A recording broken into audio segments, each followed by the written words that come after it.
More than maybe anything in today's day and age, food is something that unites people. The term breaking bread is often used to describe sharing a meal with someone and hopefully sparking a meaningful conversation. That's why Breaking Bread is the first of 5 sections of a new exhibition here in Qatar's Museum of Islamic Art. A Seat at the Table, Food and Feasting in the Islamic World explores how food has influenced daily life, celebrations, and cultural exchange from the emergence of Islam to present day.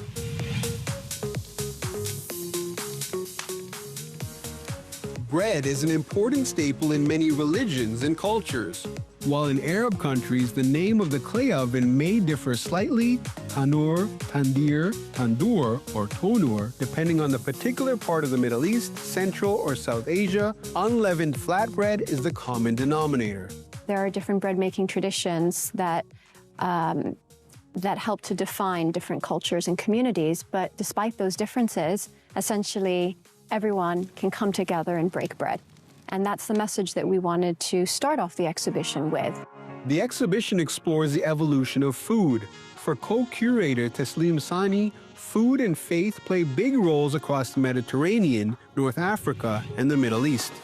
The Islamic faith really plays a key role for Muslims in determining what they should eat, what's considered permissible, and what they should stay away from. So we thought of bringing this to the forefront to also teach the audience, or at least pass a message to the visitors, that the faith of Muslims is critically important in their relationship with food.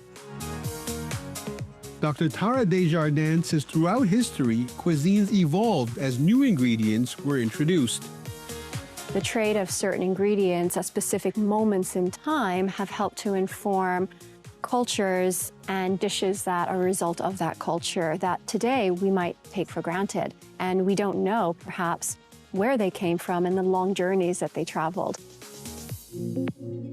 Those long journeys brought cinnamon, nutmeg, and black pepper westward from Asia to the Middle East and Europe, while corn, potatoes, and peppers traveled east across the Atlantic. The chili pepper actually came from the Americas. It was one of the quote-unquote New World ingredients that was brought over during Christopher Columbus's second return voyage. And it arrived into Europe and then into Asia by the 16th century. And in Indian cuisine, it was assimilated very, very quickly because they probably already had a strong taste for, biting ginger, strong pepper, things like this that were already indigenous and very prominent in their cuisine. And so they received it very, very, very warmly. And they also started to then grow it locally. The curators invite visitors to think critically about their relationship with the environment and where their food comes from. A lot of times we don't think about the sort of backstage effort that goes into food production. So the kind of water that goes into it, the amount of land mass that is used, and how this ends up affecting our environment and our society. So the idea is just to have people go away with that thought, thinking about, okay, what role do they have to play in a globally changing and evolving world, and becoming a world that's becoming more complex. Similar to the foods and spices that migrated from one place to another, Annika Weber is originally from Germany, but is now based in Qatar. It's very nice, it's very interactive. I like that. We're watching also the part where you can smell the different stuff. That was really nice.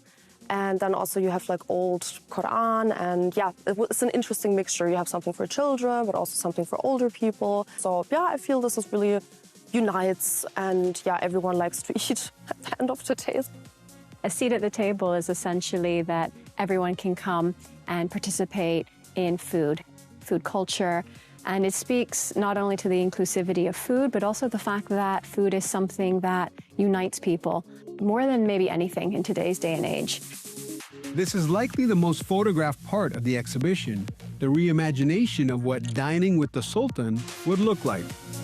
And no, the food is not real. It's actually made of paper mache and produced by 40 first-year VCU Qatar students. It's a class project titled Ramadan Feast, showcasing the variety of foods used to traditionally break the fast. A seat at the table runs until later this year.